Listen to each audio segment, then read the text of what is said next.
பாருங்க, பாலக்கீரையில இப்படி ஒரு பிரியாணியா அப்படின்னு உங்க வீட்டுல இருக்கவங்க எல்லாருமே கேட்பாங்க. ரொம்ப நல்லா இருக்கும். அதே இதுல சுண்டல் எல்லாம் போட்டிருக்கோம் அப்படின்றதுனால ரொம்ப நல்லா இருக்கும் டேஸ்ட். நமக்கு வந்து பிரியாணி எல்லாம் சாப்பிடல அப்படிங்கிற ஒரு ஆர்வமும் இல்லாம இருக்கும் நமக்கு அப்பதான். ஏன்னா நமக்கு வந்து பிரியாணியும் சாப்பிட்டுக்கிறோம், ஃபைபரும் கிடைக்குது, புரோட்டீனும் கிடைக்குது அப்படின்னும் போது ரொம்ப ஹெல்த்தியா உடம்பு குறைக்கலாம். வாங்க, இது எப்படி ஈஸியா நல்ல டேஸ்டா எண்ணெய் கம்மியா ஊத்தி எப்படி இந்த பிரியாணி செய்யலாம் அப்படிங்கறத வீடியோக்குள்ள போய் பார்ப்போம். நம்ம ஈரோடு அம்மாச்சி மசாலா வகைகள் எல்லாமே ஃபர்ஸ்ட் குவாலிட்டி இன்கிரீடியன்ஸ் தான் பயன்படுத்துகிறோம்.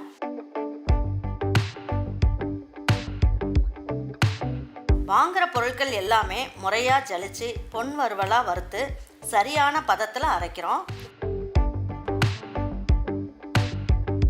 அரைச்ச மசாலாவை நல்லா ஆற வச்சு மறுபடியும் ஜலிச்சு சரியான அளவில் பேக் பண்ணி உங்கள் வீட்டுக்கே சேஃப் அண்ட் செக்யூர்டாக டெலிவரி பண்ணுறோம். நம்ம மசாலா வகைகள் மற்றும் சத்து மாவு, ரெடிமேட் இட்லி மாவு, இடியாப்ப மாவு எல்லாமே நீங்கள் வாட்ஸ்அப் மற்றும் வெப்சைட்டில் ஆர்டர் பண்ணி வாங்கலாம்.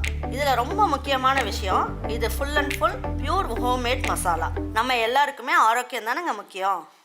இப்போ பாலக்கீரை அரைக்கட்ட அளவுக்கு எடுத்திருக்கேன். இதை வந்து நம்ம ஃபர்ஸ்ட் வேக வச்சு எடுத்துக்கணும். லேசா ஒரு 2 நிமிஷம் வேக வச்சு எடுத்துக்கிட்டோம் அப்படின்னா இதுல இருக்க ஒரு கசப்பு சுவை போயிடும். அப்ப இன்னும் ரொம்ப நல்லா இருக்கும்.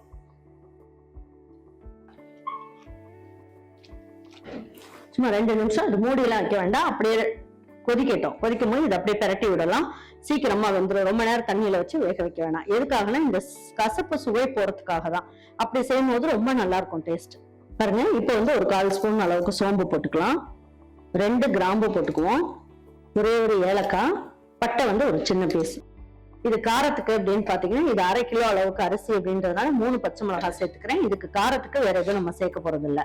அது மாதிரி இஞ்சியும் 3 இன்ச் அளவுக்கு 3 பீஸ் அளவுக்கு எடுத்துக்கலாம், அதையும் போட்டுக்குவோம். பாருங்க, இதுல ஒரு 15 பல்லு பூண்டு. இப்போ இதுலயே வந்து என்ன பண்ணலாம், கொஞ்சமா சின்ன வெங்காயம் இதையும் சேர்த்துக்கலாம். இதை பல்ஸ்ல போட்டுட்டு வந்துடலாம்.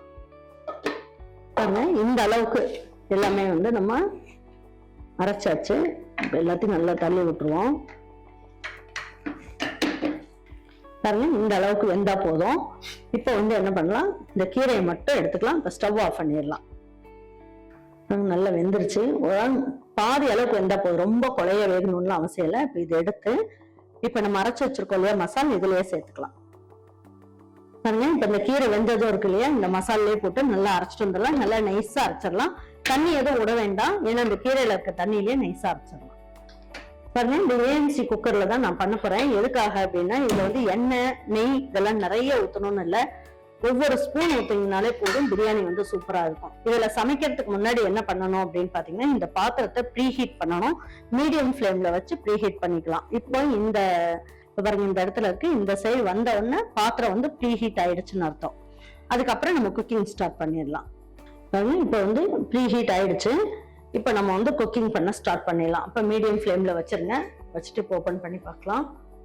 இப்போ இதுக்கு எனக்கு என்னதான் இருந்தாலும் கொஞ்சமாவது எண்ணெய் ஊத்துனாதான் அந்த ஒரு டேஸ்ட் கிடைக்கும்ன்றதான் நான் கொஞ்சமா ஊத்துறேன். எப்படியும் வந்து பிரியாணி அப்படின்னா நிறைய ஊத்துவோம். பாருங்க, ஒரு 1/4 ஸ்பூன் தான் ஊத்துறேன். 1/4 ஸ்பூன். பாருங்க, நெய் 1/4 ஸ்பூனும் எண்ணெய் 1/4 ஸ்பூனும் போட்டிருக்கோம். ஃபர்ஸ்ட் எல்லா பக்கமும் நல்லா ஸ்ப்ரெட் பண்ணி விட்டுறலாம். பாருங்க, இப்போ இதுல வந்து நம்ம சோம்பு போட்டுக்கலாம், ஒரு பட்டை, ஒரு ஏலக்காய் போட்டுட்டு நம்ம என்ன பண்ணுவோம், இப்போ வந்து நல்ல மீடியம் ஃப்ளேம்ல, அதாவது ஸ்லோ ஃப்ளேம்ல வச்சுட்டேன். ஒரு வெங்காயம் கட் பண்ணியிருக்கேன், இதை சேர்த்துக்கலாம். நல்ல வெங்காயத்துல எல்லாம் நிறைய ஃபைபர் இருக்குன்றதுனால ஆனியன் தான் நல்லாவே சேர்த்துக்கலாம் உடம்புக்கு. இது நார்மல் பாக்குற மாதிரியே நல்லா செய்யலாம், உங்களுக்கு ஈஸியா இருக்கும். எண்ணெய் கம்மியா இருந்தாலே போதும், ரொம்ப நல்லா இருக்கும். வெங்காயம் இந்த அளவுக்கு வதக்கிட்டு இப்போ நான் என்ன பண்ணிருக்கேன், 2 தக்காளி கட் பண்ணி வச்சிருக்கேன். இந்த 2 தக்காளியும் இதுல சேர்த்துக்கலாம்.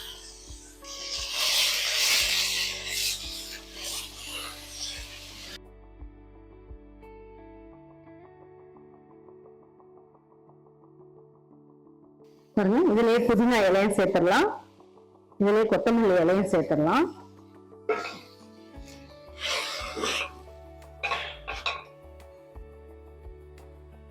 பாருங்க, இப்போ இந்த பிரியாணிக்கு தேவையான அளவுக்கு உப்பையும் சேர்த்துடலாம். இந்த பாத்திரத்துல செய்யறதோட பெனிஃபிட் என்ன அப்படின்னு பாத்தீங்கன்னா, எண்ணெயும் கம்மியா ஊத்தலாம், அதே நேரத்துல சால்ட்டும் வந்து கம்மியா யூஸ் பண்ணீங்கனாலே போதும். ஏன்னா இந்த ஒவ்வொரு வெங்காயம் தக்காளி இதுல இருக்க அந்த ஸ்வீட்டு, அதுல இருக்க சால்ட், அந்த இது பாத்தீங்கன்னா இந்த சாப்பாட்டுல அப்படியே இறங்கும். அப்ப வந்து நல்லா இருக்கும். நம்ம நிறைய சால்ட் போடணும்னு அவசியம் இல்லை. இப்ப வந்து என்ன பண்ணலாம், இது நல்லா வதங்கிட்டு இருக்கு. இப்ப இந்த பாலக்கீரை இருக்கு இல்லையா, இந்த பாலக்கீரையும் நம்ம அதுல ஊத்திடலாம்.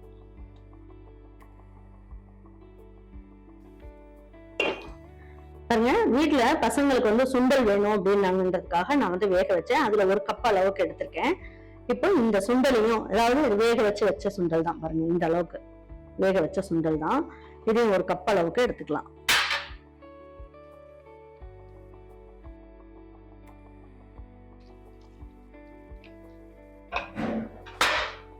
பாருங்க, இந்த மூடியை வச்சு மூடிடலாம்.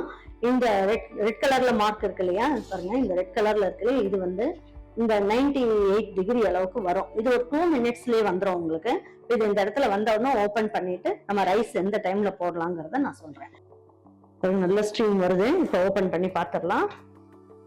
பாருங்க, இதை பார்த்தாலே தெரியுதா உங்களுக்கு, நல்லா குக் ஆயிட்டு இருக்கு. பாருங்க, இந்த மசாலாவோட எல்லாமே நல்லா வெந்துகிட்டு இருக்கு. அப்புறம் அடியும் பிடிக்கல, பாத்தீங்களா, எல்லாம் நல்லா வெந்து சூப்பரா வருது. இந்த மாதிரிலாம் செய்யும் போது பச்சை வாசனை எல்லாம் இல்லாம சூப்பரா இருக்கும். இப்போ நான் வந்து 1/2 கிலோ அளவுக்கு அரிசி ஊற வச்சிருக்கேன். இந்த அரிசியை இதுல சேர்த்துடலாம்.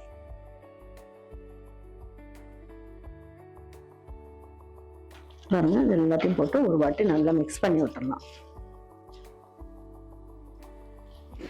நல்லா இந்த மாதிரி கலந்து விட்டுட்டு இப்ப தேவையான அளவுக்கு தண்ணி ஊற்றிக்கலாம். இப்ப பாருங்க, இதுல 1 டம்ளர் அளவுக்கு தான் நம்ம தண்ணி அரிசி எடுத்தோம் அப்படின்றதுனால இதுலயே நம்ம வந்து தண்ணியை அளந்துக்கலாம். நான் 1க்கு 1.5 அளவுக்கு தண்ணி ஊத்துறேன்.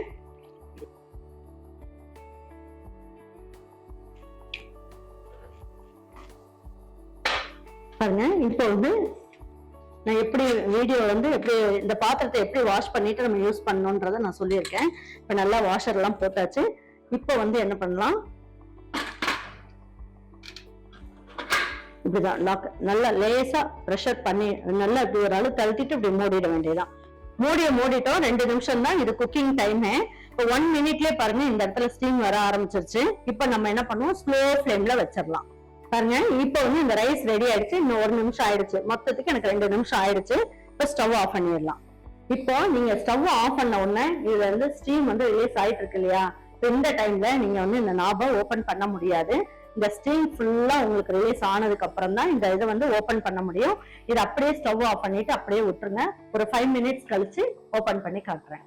பாருங்க, இப்போ இந்த ஸ்டீம் ஃபுல்லா ரிலீஸ் ஆயிடுச்சு.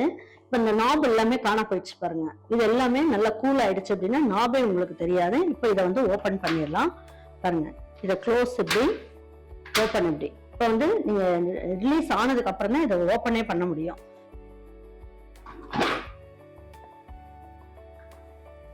சூப்பரான பாலக்கீரை வச்சுட்டு நல்ல ஜம்முன்னு ஒரு பிரியாணி வந்து டக்குன்னு ரெடி பண்ணிட்டோம்.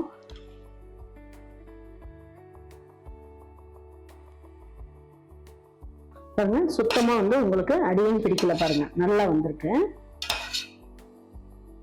ரொம்ப ஈஸியா டக்குன்னு செஞ்சிடலாம். 2 நிமிஷம் இருந்தா போதும். இந்த பாத்திரத்திலே ஜம்முன்னு செஞ்சிடலாம். எண்ணெயும் நிறைய நம்ம ஊத்தல. நல்ல சாப்பாடும் பாத்தீங்கன்னா ஒன்னோட ஒண்ணு ஒட்டாம ரொம்ப நல்லா வந்திருக்கு. அதுவும் இன்னைக்கு பாலக்கீரை சுண்டல் வச்சு பிரியாணி வேற லெவல்ல இருக்கு. வெயிட் லாஸ் பண்ணணும்னு நினைக்கிறவங்க கண்டிப்பா இந்த மாதிரி செஞ்சு சாப்பிடுங்க. புரோட்டீனும் கிடைக்கும், ஃபைபரும் வந்து நிறைய இருக்கு. நமக்கு வந்து ரைஸும் கொஞ்சமா போட்டு சாப்பிடலாம். எண்ணெயும் இல்லைன்னும் போது நமக்கு வந்து திருப்தியாவும் இருக்கும். கண்டிப்பா உங்க வீட்டுல இருக்கவங்களுக்கு இதே மாதிரி மெத்தட்ல செஞ்சு கொடுங்க. செஞ்சு கொடுத்துட்டு உங்க வீட்டுல இருக்கவங்களுக்கு பிடிச்சிருந்ததுன்னா லைக் பண்ணுங்க, ஷேர் பண்ணுங்க, சப்ஸ்கிரைப் பண்ணுங்க, மறந்துடாம கமெண்ட்ஸ் பண்ணுங்க. Thank you for watching ஈரோட மச்சு சமையல். Thank you.